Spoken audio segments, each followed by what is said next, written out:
hace 3 años se presentó el primer caso de COVID en México, o confirmamos por laboratorio el primer caso en México. Si me pasan la imagen, por favor.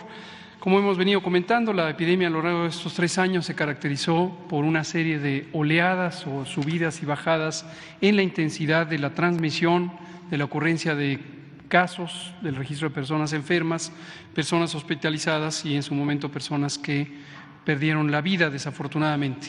Este patrón de comportamiento es similar al que se presentó en absolutamente todos los países del mundo y también es similar al que se presentó al interior de la República en nuestras 32 entidades federativas. Y lo que se ha identificado progresivamente es que este patrón de comportamiento epidémico tenderá a estabilizarse en el sentido de que se presentará con una regularidad anual posiblemente, coincidiendo con las temporadas frías del año. ¿Por qué sabemos esto? Porque así se comportan los virus de transmisión respiratoria que afectan al aparato respiratorio. El modelo más cercano o sugerente de esto es la influenza, pero no es el único virus que se presenta de esta manera. Y aquí insistimos en lo que hemos mostrado en las últimas oleadas, desde la oleada número 3, que afortunadamente la inmunidad poblacional, es decir, la protección que adquirimos cuando nos da COVID o nos infecta el virus SARS-CoV-2, o bien cuando recibimos la vacuna, o ambas cosas, nos va permitiendo tener un menor riesgo de enfermedad grave y de defunciones.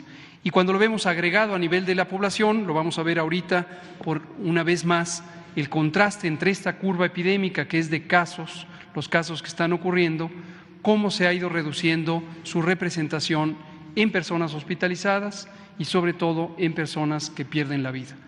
En suma, COVID pasó de ser una enfermedad intensamente grave o intensamente causante de enfermedad grave a una enfermedad en donde ya una proporción muy pequeña de personas tienen enfermedad grave. Y lo último que comento en forma introductoria es quiénes son las personas que están presentando enfermedad grave todavía, y no solo en México, sino en otras partes del mundo, las personas que no se han vacunado.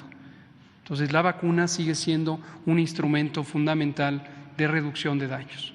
Aquí está la curva epidémica, pues, de casos con sus 6 olas.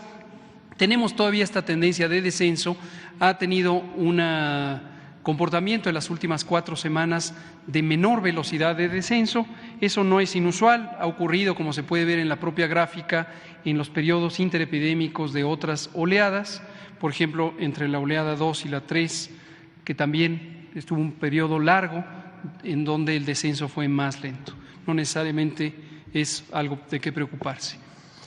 En la siguiente lo que vemos es la hospitalización, prácticamente inaparente ya en el extremo derecho de las gráficas.